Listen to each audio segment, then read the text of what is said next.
Welcome to Abide in Liberty, a podcast empowering patriots everywhere to re-enthrone faith, family, and freedom as the bedrock pillars of liberty in education, our communities, and our nation. Hello, everyone. Welcome back to Abide in Liberty. This is part 2 of a 2-part series on discipline. Last week, I shared a story about my dog and how discipline has resulted in me being able to allow him more freedom as he roams our small homestead here. I introduced the idea that a lack of discipline is what's destroying this country. And we talked about how discipline itself is an eternal principle, how God is the great, perfect disciplinarian, where he has a perfect balance of both positive incentives if we do what's right, as well as negative incentives or punishments if we don't. Now, keeping that in mind, I want to transition now and spend the first portion of today talking about disciplining children. Now, I've spoken ad nauseum, and including last week, about the importance of God being at the center of our lives as adults so that we govern ourselves and can enjoy maximum freedom. Now, what I haven't talked a lot about, or really anything about, is our role as adults, as parents of children, in disciplining the rising generation, and particularly those of the rising generation that we can find within the walls of our own home, our own children. Now, this is not meant to be a comprehensive child discipline training session here, but I am sharing principles that I've learned in my imperfect pursuit of becoming a better parent and also in becoming a better teacher and an administrator of schools. Many parents today are falling more and more victim to the idea that disciplining children is not a good thing, right? That it somehow smothers their individuality, that there's creativity and goodness that we're going to somehow squash if we take an active role in shaping their behaviors and their attitudes. But I want to refer back to my dog example and just give you a little bit of a reminder that the discipline that we put in place and some of the negative as well as positive consequences for our dog has created space where he can safely be more himself. This high energy dog that needs to run 6 miles a day in order to be healthy, happy, and well adjusted. This discipline has allowed him to become more of that than if he were out of control and completely unruly and we had to coop him up and keep him locked up for his own safety. Like puppies and like dogs, kids don't come into our home knowing how to behave naturally. We talk about common sense a lot, but common sense has to be taught. It's not something that just babies come into the world with. Things that are common sense to you and I are only common sense because someone told us at some point, and it's been with us long enough that it's a part of who we are. And we get to the point where we just assume that we have always known this and that everybody knows this. And so with our children, it's important that we shape and prepare them through life through thoughtfully constructed incentives, both positive and negative ones. Now, discipline in general gets a bad rap. Whenever that word comes up, a lot of times we think of spankings or dunce caps and kids standing in the corner or washing a kid's mouth out with soap, kind of the heavy-handed punishment type things. But when you go back to the root of the word discipline, it comes from a Latin word that means instruction and training. So discipline is a tool for instructing and training a child in the way that they should go so that when they're old, hopefully they will not depart from it. Now, discipline that is only punishment tends to breed resentment, and you may get obedience, at least in the short term, but typically it tends to be obedience out of fear of punishment or out of fear of you, the parent. And this type of discipline does not tend to stick. The behaviors that you get from a child who are being obedient in that kind of an atmosphere don't tend to be behaviors that stick when they leave your presence. So you'll often get, kids that are trying to sneak around and get away with things behind your back, or when they leave your home that go completely off the deep end. Now, that's not to say that every child who goes off the deep end when they leave the nest were victims of this kind of more oppressive parenting style. But it is something, it is a trend that we tend to see with discipline that only includes punishment. But then again, no discipline at all tends to smother learning and development. It tends to smother it under kind of a dull roar of chaos. Kind of similar to the experience I shared last week with the dog, right? Because it was chaos and he was completely out of control and unruly. Um, no discipline would have resulted in, for his own safety, him having to be kept locked up in his dog run all the time and not getting the energy and the mental stimulation that really he needs. And it's very similar with us as adults and even for our kids. So balance between these two extremes is absolutely key. Punishment is appropriate at times, but also positive reinforcement is a very good thing as well. So let's talk about, negative things. Now, this is where we get into very much Braden opinion based on my observation and what we've seen work in our own home or not work in our own home. And we're still learning this as we go ourselves. But negative consequences for big things tends to be appropriate. So think safety. If your kid is running out into the street, you don't have a whole lot of time to explain and wait for them to grow up till they're 5 or 6 years old and can understand the concept of death and being smashed by a car for them to learn, hey, I shouldn't go run out into the street because something bad might happen. So some kind of a punishment or consequence that really gets their attention may be appropriate so that they don't try and do that. And that may be something that they don't do out of fear, but by the time they're old enough to realize what's going on, they'll have a healthy understanding and want to avoid it, hopefully, on their own. In our home, we tend to focus on punishments around things, safety, number one, but also things that can become major issues. So lying, stealing, also, punishments that come as a result of not doing things that they should just do as part of being a family. So chores, for example. In our family, we're not going to reward you with a lollipop every time you make your bed because that's just part of what we do as in this family. You don't need to be paid to just be a good member of this family, but there should be a consequence if you choose not to be, if you neglect keeping your area of the home clean or doing your chore to the best of your ability. They just need to do it. So that's kind of, there may be other situations, but as I'm sitting here thinking about this, those are some of the things where personally, I believe that punishments and negative consequences are appropriate, but we also have to praise the good that they do.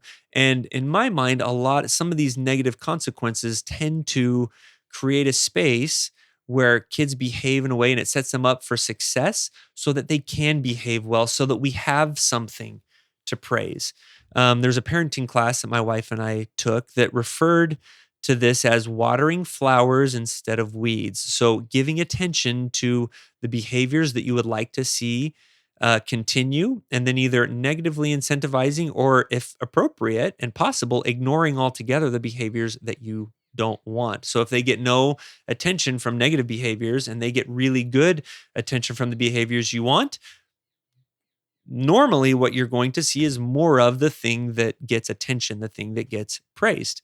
So for example, in the chores example, let's say one of my kids, and this has happened probably more times than I care to count, but one of my kids knows what they're supposed to do, and instead of doing their chore at the time they're supposed to, they get distracted and go off and start playing.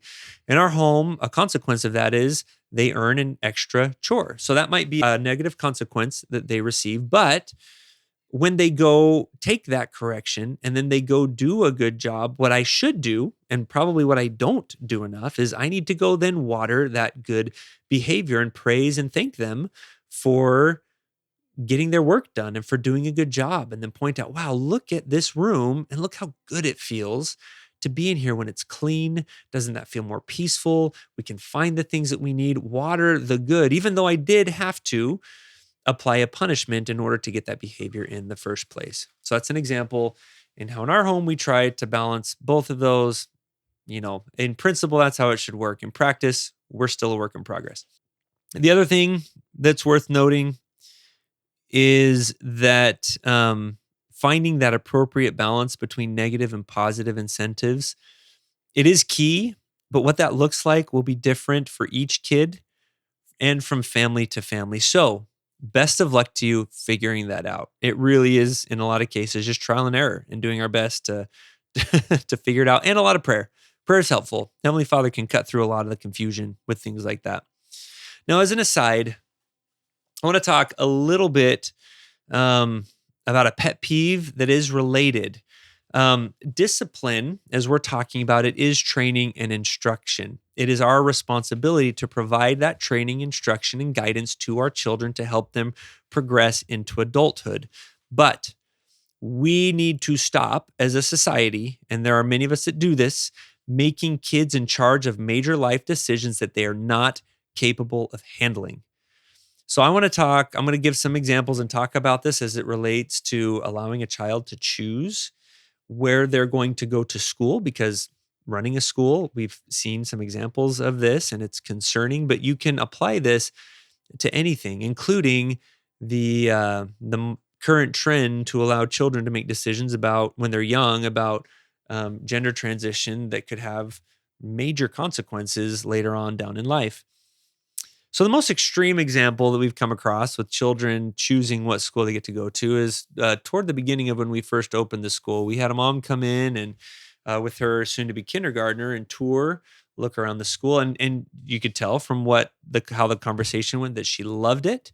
She loved everything that she heard, and as she was walking out the door, like, man, we got this. We got this in the bags. The adorable little kid's going to come be a part of our school family.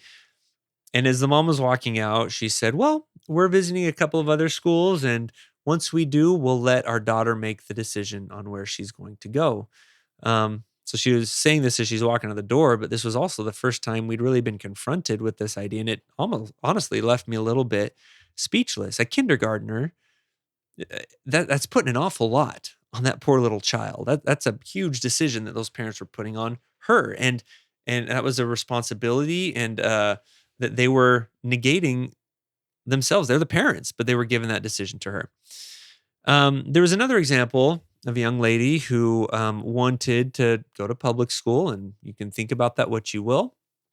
But when I was talking with her mom mentioned that she had asked her daughter to pray about if that was something that she was supposed to do. And when asked if she had done that, the daughter kind of said, was non-committal, and obviously hadn't taken the time to pray about that, but just this is what she wanted. And so that's what she was going to do. So I had the relationship with this mom that, I told her, that you've got to decide and you've got to be prayerful about this, but you have to wonder if she's not mature enough to be willing to pray about this, which means, in other words, she's not mature enough to be willing to consider any alternative. Right? Because if you're not willing to pray about something, it's probably because you know what the answer might be, or you know what the answer could be at least, and you don't want to even open yourself up to that possibility. You won't even let yourself think that that could be a possibility. So for a child who doesn't have the emotional maturity to really be open to both options in order to make it a matter of prayer, then she's probably not ready to make that decision. Or other students who, have wanted to make a similar decision on where they're going to go to school based on whether they get a locker or not, or whether they get to move classrooms from one period to the next. If a child is weighing those kinds of things in their decision, then they're probably not ready to make this decision. And really, is that such a surprise? Is a 5-year-old or even a 15-year-old equipped to take in all the information necessary to foresee the implications of their decisions, weigh all of the consequences, and then come to a good decision? Now, they might get lucky sometimes, and if they're willing to pray about it, God can kind of help them fill in their own shortcomings and their own lack of vision. But children and even adolescents cannot possibly foresee the likely results of major decisions they make today, nor the impact that those decisions will have on a phase of life that they have no experience living because they're simply not adults yet. Yes, you have to give children experience making decisions, but within a realm that they're capable of doing, that they are emotionally and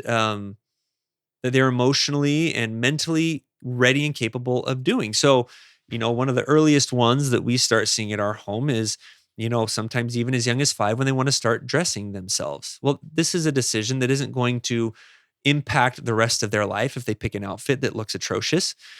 So that ends up with some kind of goofy looking outfits sometimes. And at times, especially as you get to where you have more than 2 kids and you're playing zone defense. Now, we've showed up at church sometimes and turned around and looked at the youngest and been like, how did we let you out of the house in that? But you know what? Oh, well, she made the decision. She probably in 10 years would not make the same decision. This is something that is going to resolve itself. And even if it doesn't, is this really going to have a life-altering impact? No. So we can let them make that decision. As they get older, maybe making decisions on different choosing from among pre-approved extracurricular activities, and then you can progressively give them more complex decisions as they get older and as they are ready for it. But ultimately, and kind of going back to this example of where your kids should go to school, even if you do give them that opportunity to pray about it and try and get that decision for themselves, you as the parent, that does not absolve you of their responsibility to be praying about that as well. And if the child comes to the wrong conclusion based on the revelation that you receive, you still step in and do what's right for that child. Because if they didn't get the right answer, that was good experience for them to go through that process, but they're still not ready to make that decision. And what if God gives them a different answer? I got newsflash for you guys. God is God. And if we really believe that he's real, he's not going to tell them one thing and you something else. We've seen this in our own family and between my wife and I hundreds of times at this point where we pray about something, both going in with completely different notions of what we want to have happen, but both coming out with the exact same answer. And it's happened too many times to just be coincidence. So that's a real thing. And as the adult, you get to decide that you are the one who is responsible for making those decisions. So give them responsibility to do things that aren't life-altering, that isn't going to impact their safety when they're ready for it. But things like where you're going to go to school, deciding whether or not they're old enough to steady date, or whether they're emotionally mature enough to handle driving on a public road, a 3,000-pound death machine that could literally break their lives. I'm sorry, for these big decisions, they need you to be the parent. They need you to provide that discipline for them because they're still people in training and they need you. That's why you're there. That's why they were put into a family with parents. Parents have got to be parents and stop expecting their kids to be fully formed adults when they're 5 or even 15 or 16 because they're not. Yes, these kids are amazing. Their growth is glorious and it's so much fun to watch. And you can see, even from a very early age, the incredible potential that they have and the great things that they're going to go do. But that potential can die on the vine if they're given meat when they need milk, when what they needed was a guiding hand from someone older and wiser who God put into their lives to guide, direct, and shape them. Now, I want to spend the rest of the time talking about how this home problem, this discipline at home problem is bleeding into society. There's no accountability anywhere. Malefactors go free, at least if you're the right demographic and voted for the right party, which is resulting in just this incredible spike in crime and drug abuse and rampant homelessness. There's a widespread loss of freedom as a result for the perpetrators, the victims, and people, especially in big cities, people that would like to just be able to go to Walgreens and buy ibuprofen without having to go through multiple layers of security that would make a prison proud. That isn't freedom for anybody, not even the perpetrators. A good example of this kind of mentality is with the program No Child Left Behind. This was enacted in 2002 by President Bush. And kind of the background to this is, there's a high correlation of kids' academic success and whether they have a mom and a dad in a loving and stable home. But starting in the 60s with the sexual revolution, with rampant drug use, and with the unconstitutional codification of abortion at the federal level, all of these things came together and began to just erode and chip away at the family. Divorce rates have gone through the roof since then. Teen pregnancies spiked for a while, not so much because of birth control now, but there's still widespread um, teen sexual experimentation, abortions. Tens of millions of babies have been slaughtered on the altar of abortion. Families began falling apart at the seams. And when that happens, you get families that are just barely surviving, more and more of them, single parent homes that are not well equipped to be able to help students simply because of lack of time. So school in many cases and for many families became just cheap childcare where all educational responsibility was taken off of, or the parents took it off of themselves and put it on the school. So you can kind of see where after 40 years of those developments in our society, No Child Left Behind comes in, and yeah, it sounds nice. It's got a great title. And honestly, I think like most bad ideas, this one I'm sure was rooted in good intentions. This idea that we're not going to let any child fail, but in a society where family is eroding and where that family foundation that is necessary for academic excellence to thrive is simply not an option anymore because of what we've done as a society, then the only other option you're left with is to lower the standards and dumb down the expectations. So this becomes a self-perpetuating cycle that leads to lower and lower standards because we're not addressing the underlying sickness, which is weakened, if not completely destroyed families and family life for a growing number of children. And we see this as the United States has slipped further and further behind in terms of educational ranking in the world.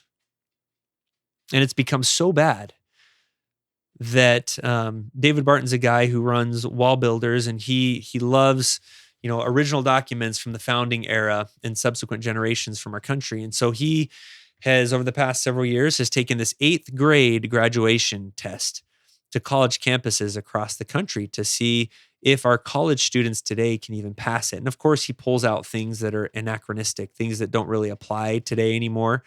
But across the board, our college students can't even pass these 8th grade graduation tests. I mean, our standards have fallen so far. It's terrifying and sad, really. And what we're seeing today in society, when we don't hold people accountable for breaking the law, is the No Child Left Behind applied at a societal level. We tend to sink or rise to what's expected of us. And if we tell people they're too dumb to pass school or behave well in society, then guess what? That's what we're going to get. What we need is the rule of law, equal application of consequence for bad decisions, which is good for individuals, even the perpetrators who need that time to go reform themselves. And it's good for society, and it's absolutely necessary for freedom. We need the punishment side. That is important, and it needs to be applied even-handedly. But what about the positive consequences? Well, when you do good and when you operate within the bounds of the law in civil society, you get to keep your freedom. You get to chart your own course. You get to live what used to be, anyways, the American dream. So let's wrap up this idea of discipline. Without God and the concept of eternal punishment or happiness, individual self-discipline is not at all likely. And we've seen the effect of that over the past 60 years. If parents and if us adults are not governing ourselves according to godly principles, because God is dead to us, we've essentially killed him in the culture, then the next generation is not going to be trained up in those same principles of self-governance. Now that's bad enough, but if we as parents are not disciplining and managing ourselves, then we're far more likely to become selfish, unfaithful, and destroy our own marriages, and our own families, which will just exacerbate the craters that we're putting into the psyches of the rising generation. They're even less likely to become happy, well-adjusted, self-governing citizens. And what we get as a result of that is generational, moral, and character atrophy, where each succeeding generation becomes weaker, less controlled, more selfish, more prideful, and less happy than the generation that preceded it. And at some point, that society reaches the tipping point and collapses under the weight of its own emotional and moral obesity. Now, I'll let you be the judge on exactly how close to that tipping point we are, but please begin today to strengthen your relationship with God and to discipline yourself and discipline your children to become God-loving, freedom-loving, well-adjusted, happy citizens capable of perpetuating that change not only to their children, but to those around you, so that when others see what they're doing and they see your children and your children's children thriving, they'll want to know what you're doing. And we can turn that cycle, this downward death spiral that we're in, the other direction.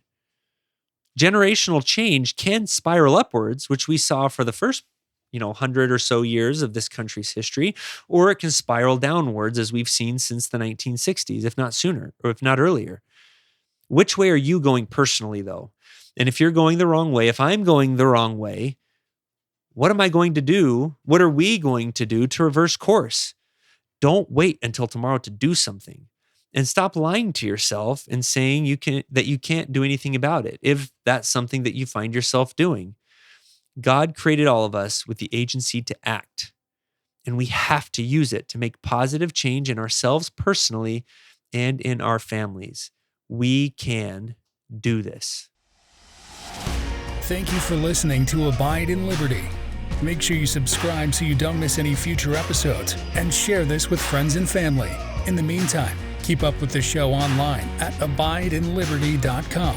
Also, if you'd like to help our K-12 bless and educate more families, contact us by visiting libertyyouthacademy.org. Until next time, be on the alert, stand firm in the faith, and be strong.